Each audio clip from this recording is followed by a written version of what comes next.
So we look at the marking and handling of dangerous or hazardous cargo.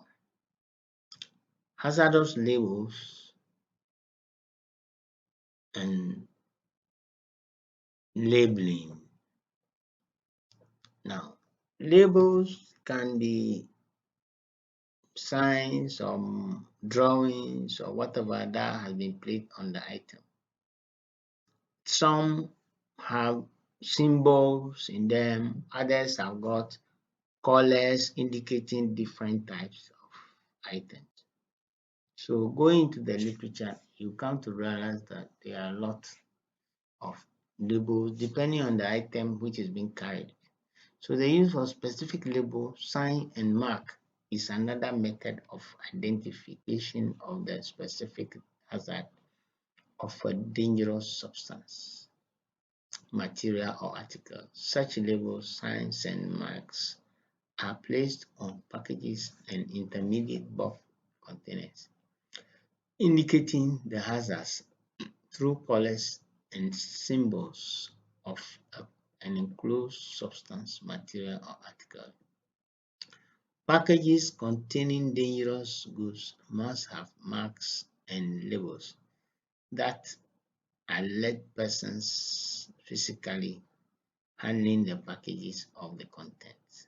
Emergency response personnel may use the marks and labels to identify the contents too.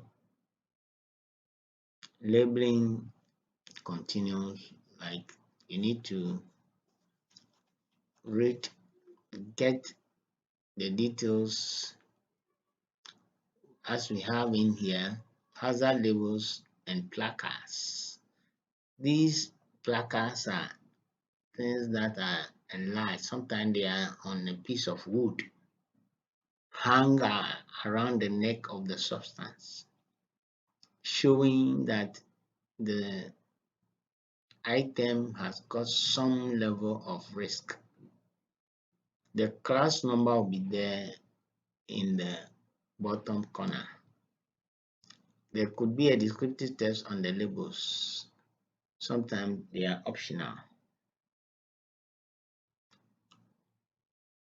as in the case of class 7 and the radioactive.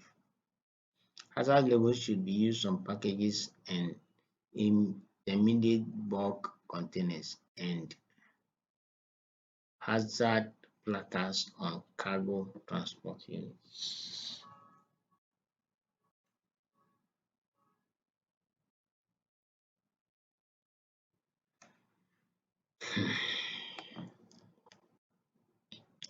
So we can conveniently look at these illustrations.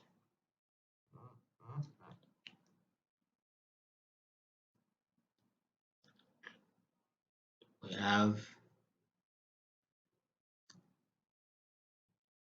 this showing the gases, 2 of 1 flammable gases.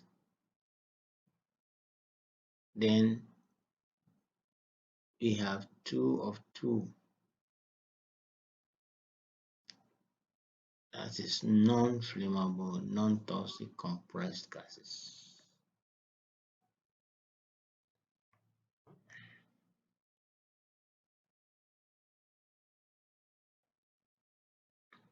Then the pictorial view takes us again to the other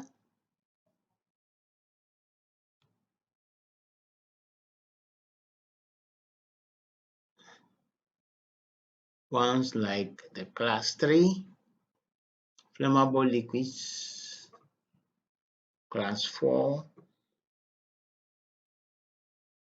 class 5, class 6, class 7, 8 for corrosive substances, 9 miscellaneous dangerous goods, and so forth.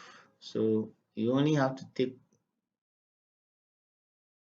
note of the various symbols, and that gives you some amount of indication. This is an elevated temperature sign, fumigation warning sign that the items have been fumigated. So we have the packing and packaging groups. There's a difference between packing and packaging. Packing is the act, and packaging is what you have packed. So in general, one of the most important preventive safety measures within the regulations for the safe transport of dangerous goods is the requirement with regards to the packaging of dangerous substances, materials, and articles. We normally have situations where when you are going to package an item which is dangerous goods, we make sure that the container is manufactured to certain specifications, like the UN specification, so that you don't have a situation where the sanctity of the container will be compromised. And it is believed that two countries, India and China, are the worst packaging countries that we have in the world.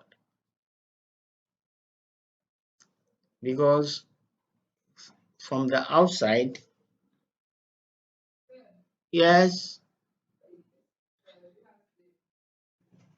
come again.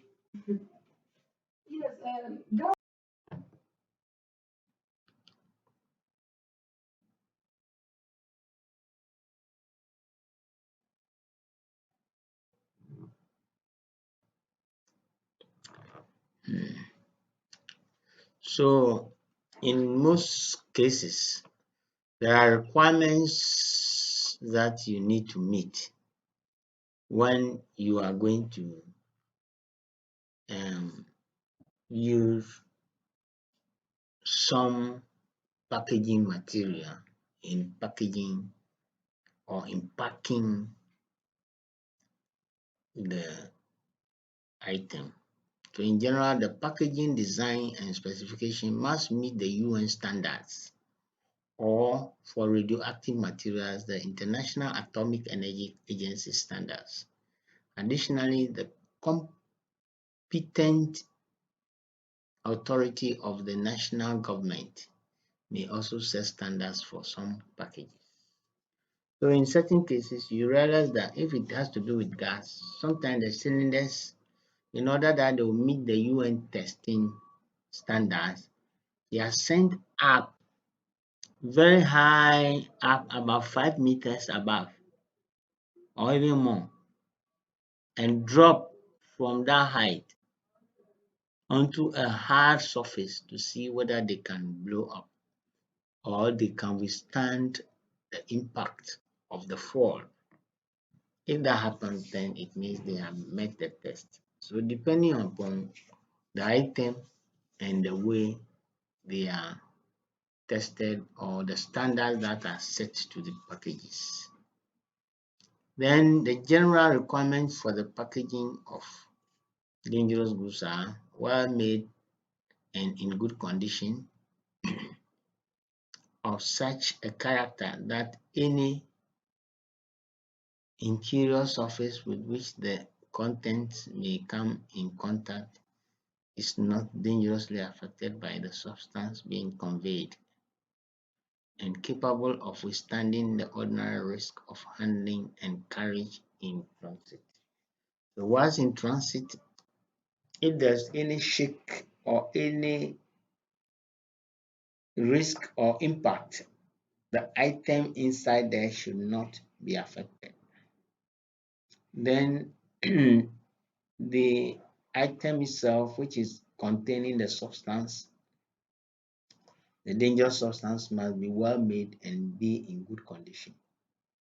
When you look at the gas cylinder, look at the way it has been made, the outer cover, well built, and then the inner layout is also in such a way that even if it falls, hardly would it crack to the extent that the gas can escape. So that's exactly what we're talking about here. There are different types of packaging. Packagings, we have large packagings, we have pressure receptacles, we have unit loads, overpacks, salvage packagings. We talk about the overpacks. Look at those times. There's something like Makuta Makono. When you want to, those days when we were young, some watchman will come and buy kinky and then collect pepper in a different container, kinky in a different one, sometimes soup in a different one, and then they will put them on top of each other. So the ground one will take the kinky, the middle one will take the soup, the top one will take the fish, sometimes the other one the pepper, and then they will lock all of them and carry it as one unit. Those are the overpacks, or sometimes